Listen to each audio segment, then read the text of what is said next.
నమస్తే బ్రదర్, ఎలా ఉన్నారు? రీసెంట్గా ప్రభాస్ నటించిన రాజాసాబ్ సినిమా అయితే రిలీజ్ అయింది.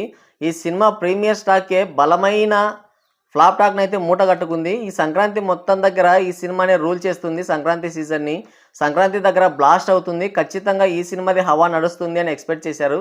ఎందుకంటే జానర్ చూసుకుంటే కామెడీ, హర్రర్, థ్రిల్లర్ కాబట్టి జస్ట్ ఎంటర్టైన్మెంట్ చేసినా కూడా సినిమా ఈజీగా పాస్ అయిపోయి ఉండేది.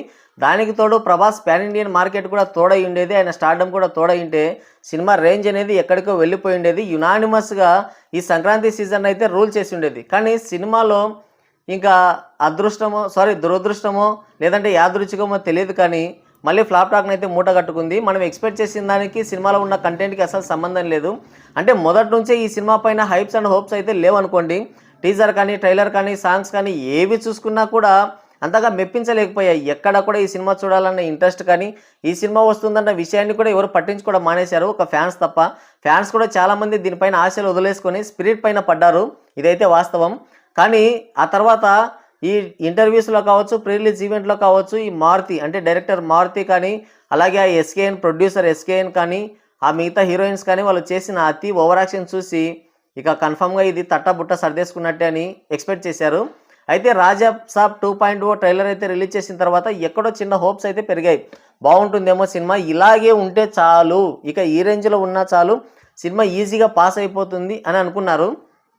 అయితే సినిమా పైన చాలామంది ఎటువంటి ఎక్స్పెక్టేషన్స్ లేకుండా వెళ్ళామని చెప్పారు, కానీ ఎక్స్పెక్టేషన్స్ అయితే ఆల్రెడీ పెట్టుకునే వెళ్ళారు. ఎందుకంటే ప్రభాస్ ఒక పాన్ ఇండియన్ సూపర్ స్టారు, అందులో ఎటువంటి డౌట్ లేదు.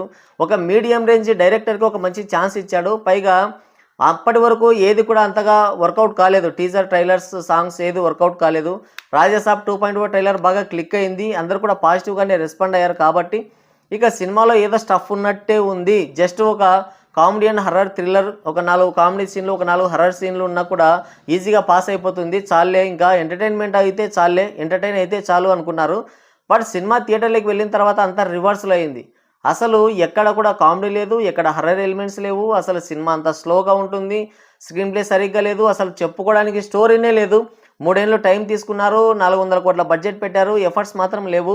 అసలు కేవలం ఆ ప్రభాస్ చుట్టూ మాత్రమే అలా తిప్పేశారు. ఆ హీరోయిన్ల కోసం, వాళ్ళ ఎక్స్పోజింగ్ కోసం, ఈయన వింటేజ్ ప్రభాస్ అని చెప్పేసి ఏదేదో చేసినందుకు అవి చూడడానికి మాత్రం వెళ్ళాలి అన్నట్టుగా తీశారు. మొత్తానికైతే ప్రభాస్ పైనే డిపెండ్ అయ్యారు. ఆ 3 హీరోయిన్ల ఎక్స్పోజింగ్ పైన మాత్రమే డిపెండ్ అయ్యి సినిమాని అయితే ఆయన చెప్పినట్టుగానే పొట్లను చుట్టేశాడు అంతే. ఇంకా అంతకుమించి ఏమీ లేదు. ఇందులో ప్రభాస్ హ్యాండ్ ఉందో లేదంటే ఇంకెవరైనా హ్యాండ్ పడిందో తెలియదు, కానీ ముందనుకున్న స్టోరీ అయితే ఇది కాదంట. తర్వాత స్టోరీలో చాలా మార్పులు చేర్పులు జరిగాయంట. అది మారుతి గారే చెప్పారు. తర్వాత ప్రభాస్ వచ్చేసి హీరోయిన్లు ఉండాలి, ఒక 2-3 అయితే బాగుంటుంది అని ఆయన చెప్పినందుకు ఈయన ఒక 2-3 హీరోయిన్లను అయితే పెట్టారంట. సినిమా చూస్తే కూడా సేమ్ అలాగే ఉంది.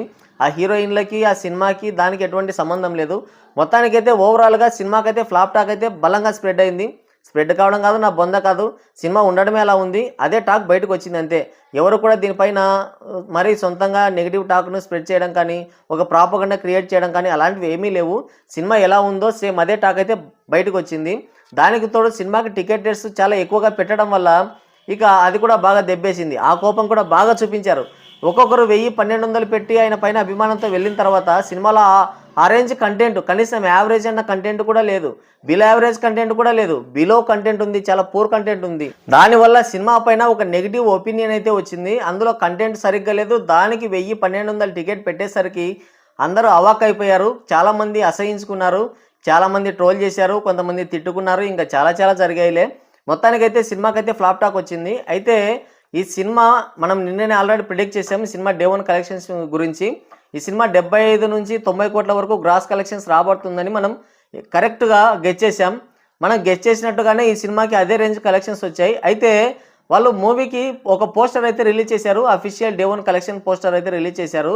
ఈ ట్రేడ్ లెక్కలకి అండ్ అఫీషియల్ పోస్టర్కి ఒక 20 కోట్ల వరకు అయితే డిఫరెన్స్ ఉంది. మరి pan Indian biggest super star అన్నారు, మరి ఆయన కూడా ఫేక్ కలెక్షన్స్ కలుపుతున్నారు. ఇంకా అంతే, మనం ఏం చేయలేం. సరే, అది వాళ్ళ ఏమంటారు దాన్ని, మార్కెటింగ్ అంతే. మార్కెటింగ్ కాబట్టి ఇంకా అలాగే కలుపుతుంటారు. కానీ ప్రభాస్ లాంటి ఒక స్టార్ హీరో సినిమాకు కూడా అలాంటి కలెక్షన్స్ వేయాల్సిన అవసరం ఉందా అనేది ఇక్కడ క్వశ్చన్.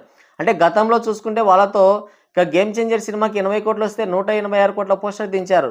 ఆ తర్వాత ప్రభాస్ ఆయన మంచు విష్ణు నటించిన కన్నప్ప సినిమాకి ఫ్లాప్ టాక్ వచ్చింది. అసలు డే వన్నే కలెక్షన్స్ లేవు. ఆ సినిమాకి ఇండస్ట్రీ హిట్ అని ఒక పోస్టర్ దించారు. తర్వాత చూసుకుంటే మొన్న రిలీజ్ అయిన ఓజీ సినిమాకి కూడా సేమ్ అంతే. ఆ సినిమాకి ఆ పోస్టర్కి అలాగే ఆ ట్రేడ్ లెక్కలకి చూసుకుంటే దాదాపుగా 30 కోట్లకి పైగానే డిఫరెన్స్ ఉంది. ఇంకా ఈ ఫేక్ పోస్టర్స్ అనేవి ఇక కామన్గా మారిపోయాయి. ఈ ఫేక్ పోస్టర్స్ అన్నింటికి బ్రాండ్ అంబాసిడర్ మన రామ్ చరణ్ అని చెప్పొచ్చు. అక్కడ నుంచే ఈ ఫేక్ పోస్టర్లు, ఈ ఫేక్ కలెక్షన్లు అయితే ఉన్నాయి. అంతకుముందు ఉన్నాయి కానీ మెగాస్టార్ చిరంజీవి గారి సినిమాలకైతే ఇలాంటి ఫేక్ పోస్టర్లు చాలా బలంగా పడేవి. ఆ తర్వాత కాలక్రమంలో ఇంకా అవి తెరమరుగైపోయాయి, పెద్దగా ఎవరు పట్టించుకోలేదు. మళ్ళీ దాన్ని రామ్ చరణ్ గారే మళ్ళీ లైమ్లైట్లోకి తీసుకొచ్చారు. ఆ ఫేక్ కలెక్షన్ పోస్టర్స్ అనేది గేమ్ చేంజర్ సినిమాతో మళ్ళీ అక్కడ నుంచి స్టార్ట్ అయిపోయింది. సరే, ఈ సినిమాకి మామూలుగా ట్రేడ్ లెక్కల ప్రకారం ఇంత కలెక్షన్స్ వచ్చాయన్నది ఇప్పుడు చూద్దాం. 2 తెలుగు రాష్ట్రాల వరకు 51 గ్రాస్ కలెక్షన్స్ వచ్చాయి. ఇక కర్ణాటక, కేరళ అలాగే తమిళనాడు మొత్తం రెస్ట్ ఆఫ్ ఇండియా అంతా కలుపుకుంటే 9 కోట్ల వరకు గ్రాస్ కలెక్షన్స్ వచ్చాయి. హిందీలో చూసుకుంటే కేవలం 6 కోట్లు మాత్రమే నెట్ కలెక్షన్స్ వచ్చాయి. హిందీలో అసలు ప్రమోషన్స్ చేయలేదు. అయినప్పటికీ కూడా ప్రభాస్ అక్కడ మంచి మార్కెట్ ఉంది ఆయనకి, కాబట్టి మంచి కలెక్షన్స్ వస్తాయి. ఖచ్చితంగా ఒక 10 నుంచి 15 కోట్ల వరకు గ్రాస్ కలెక్షన్స్ వస్తాయి అనుకున్నారు, కానీ అక్కడేం వర్కౌట్ కాలేదు. కేవలం 6 కోట్ల కలెక్షన్స్ మాత్రమే వచ్చాయి. ఇంకా తర్వాత చూసుకుంటే ఓవర్సీస్లో మంచి కలెక్షన్స్ వచ్చాయి. దాదాపుగా 27 కోట్ల వరకు గ్రాస్ కలెక్షన్స్ వచ్చాయి. ఇలా ఓవరాల్గా వరల్డ్ వైడ్గా చూసుకుంటే ఈ సినిమాకి డే 1 93 కోట్ల వరకు గ్రాస్ కలెక్షన్స్ అయితే వచ్చాయి. ఇక ఈ పోస్టర్ లెక్కలకి అండ్ ఈ ట్రేడ్ లెక్కలకి దాదాపుగా 20 కోట్ల వరకు డిఫరెన్స్ అయితే ఉంది. సరే, అది మామూలే, ఇంకా చాలా సినిమాలకు అలాగే వేస్తూ ఉంటారు. కానీ ప్రభాస్ సినిమాకు అలా వేయాల్సింది కాదు, వేయకుండా ఉండుంటే బాగుండేది. కానీ అయినప్పటికీ కూడా 20 కోట్ల వరకు గ్రాస్ కలెక్షన్స్ కలిపారు. ఇక సినిమాకి టికెట్ రేట్స్ బాగా పెంచారు అండ్ సినిమాకి నెగిటివ్ టాక్ బలంగా స్ప్రెడ్ అవుతుంది. కాబట్టి ఈ సినిమాకు కూడా డే 1 కలెక్షన్స్ అయితే భారీగానే తగ్గాయి. డే 2 కలెక్షన్స్ భారీగా తగ్గాయి. నిన్న చూసుకుంటే ఈ సినిమాకి గంటకి 25 నుంచి 30 వేల వరకు టికెట్స్ సోల్డ్ అవుతుంటే కేవలం ఒక బుక్ మై షోలోనే, మళ్ళీ డిస్ట్రిక్ట్ యాప్తో కలిపి చూసుకుంటే మాత్రం ఎక్కువే సోల్డ్ అయ్యాయి. బుక్ మై షోలో చూసుకుంటే 26 నుంచి 30 వేల వరకు అయితే టికెట్స్ సోల్డ్ అయ్యాయి గంటకి. కానీ ఇప్పుడు చూసుకుంటే 3:30 నుంచి 4 వేల లోపు మాత్రమే టికెట్లు సోల్డ్ అవుతున్నాయి. అంటే ఎంత ఆక్యుపెన్సీ తగ్గిందో ఇక మీరే అర్థం చేసుకోండి. అండ్ ఇప్పుడే ఒక ప్రెస్ మీట్ అయితే పెట్టారు ఈ సినిమాకి సంబంధించి, ఏదో సక్సెస్ మీట్ పెట్టారు. వాళ్ళు ఎందుకు పెట్టారో మరి వాళ్ళకే తెలియాలి. ఈ వచ్చిన కలెక్షన్స్కి, దానికి అయిన బడ్జెట్కి అసలు ఎటువంటి పొంతన లేదు. ఆ కంటెంట్కి కానీ, వీళ్ళు పెట్టిన టికెట్ ప్రైజెస్కి కానీ, వీళ్ళు పెట్టిన సక్సెస్ మీట్కి, అలాగే ఈ వచ్చిన కలెక్షన్స్కి అస్సలు సంబంధం లేదు. కానీ సక్సెస్ మీట్ పెట్టారు. సరే, అది ఒక మార్కెటింగ్ కాబట్టి ఇంకా దాన్ని మనం ఏం అనలేము. ఇకపోతే ఈ సినిమాకి ఆ ప్రభాస్కి సంబంధించిన సీన్స్ ఏవైతే ఉన్నాయో అవన్నీ యాడ్ చేస్తున్నారంట. మళ్ళీ ఇప్పుడు కొన్ని ట్రిమ్ చేశారంట, ఉన్న వాటిల్లో కొన్ని ట్రిమ్ చేశారంట. మళ్ళీ ఇప్పుడు ప్రభాస్వి అదే ఆ తలక్రిందులుగా ఉన్న సీను, నోట్లో చుట్ట పెట్టుకొని ఓల్డ్ గెటప్లో ఉన్నాడు కదా, ఆ సీన్స్ అన్నీ కూడా యాడ్ చేస్తున్నారంట సినిమాలో. నాకు తెలిసి ఆయన చెప్పడాన్ని బట్టి చూస్తే ఈరోజు సాయంత్రం 6 గంటల షోకే అవన్నీ కూడా యాడ్ అవుతాయంట. మరి ఆల్రెడీ మనం బొక్కెట్టుకొని వచ్చాము, 1000-1200 పెట్టి ఆల్రెడీ బొక్కెట్టుకొని వచ్చాము.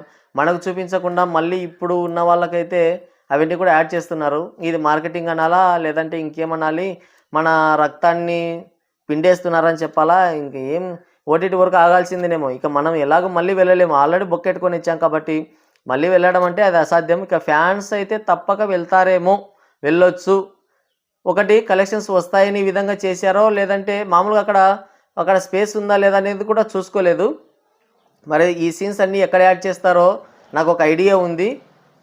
మేబీ అక్కడే యాడ్ చేయొచ్చేమో అనుకుంటున్నాను. చూద్దాం మరి ఎక్కడ యాడ్ చేసి ఉంటారో, దాని రిజల్ట్ ఎలా ఉంటుందో చూద్దాం. మనమైతే వెళ్ళే పరిస్థితి అయితే లేదు, ఇంకా ఆల్రెడీ బుక్ పెట్టుకొని ఇచ్చాం కాబట్టి వెళ్తే ఫ్యాన్సే వెళ్ళాలి. సో అలా చూసుకుంటే ఈ సినిమా డే 1 కలెక్షన్స్కి పోస్టర్ లెక్కలకి ఒక 20 కోట్ల వరకు అయితే డిఫరెన్స్ వచ్చింది. ఒక 20 కోట్ల ఫేక్ కలెక్షన్స్ అయితే యాడ్ చేశారు. సినిమాకి డే 1గా చూసుకుంటే 93 కోట్ల వరకు గ్రాస్ కలెక్షన్స్ వచ్చాయి. ఈ సినిమా సోలోగా రిలీజ్ అయింది అండ్ టికెట్ ప్రైజెస్ కూడా చాలా ఎక్కువగా ఉన్నాయి. ఇక జననాయకుడు సినిమా రిలీజ్ అయ్యి ఉంటే కనుక ఈ కలెక్షన్స్ కూడా ఉండేవి కావేమో. ఇంత టికెట్ ప్రైజెస్లో సోలోగా రిలీజ్ దక్కినా కూడా 93 కోట్ల వరకు గ్రాస్ కలెక్షన్స్ అంటే, ఇక ఆ సినిమాకి దాదాపుగా 450కి పైగా థియేటర్లు ఆ సినిమాకి ఇవ్వాలని అనుకున్నారు. ఆ సినిమా రిలీజ్ అయింటే ఇంకా అంతా మొత్తం ఎత్తిపోయి ఉండేదే సినిమా. నాకు తెలిసి 60 నుంచి 70 కోట్ల వరకు గ్రాస్ కలెక్షన్స్ మాత్రమే వచ్చిండేవేమో. తెలుగు రాష్ట్రాల్లో మాత్రం భారీ దెబ్బ పడి ఉండేది అండ్ ఓవర్సీస్లో కూడా మంచి దెబ్బే పడి ఉండేది. ఓవర్సీస్ అండ్ ఆయన తెలుగు మార్కెట్ కాకుండానే అదంతా కూడా కేవలం ప్రీమియర్స్తోనే అప్పటికే, అంటే సినిమా ఒకరోజు రిలీజ్ ఉందనంగా ముందే 65 కోట్లకి పైగా ప్రీమియర్ బుకింగ్స్ ద్వారా వచ్చింది ఆ సినిమాకి. అంటే ఇంకా ఏ రేంజ్లో ఎక్స్పెక్టేషన్స్ అండ్ ఏ రేంజ్లో కలెక్షన్స్ వచ్చాయో మీరు అర్థం చేసుకోండి. సో ఆ సినిమా రిలీజ్ అయింటే ఖచ్చితంగా ఈ కలెక్షన్స్ కూడా వచ్చుండేవి కాదు. ఆ సినిమా రాకపోవడం వల్ల ఈ సినిమాకైతే మంచి జరిగిందని చెప్పాలి. సో మరి ఈ కలెక్షన్స్ పైన మీరేమనుకుంటున్నారు కింద కామెంట్ చేయండి.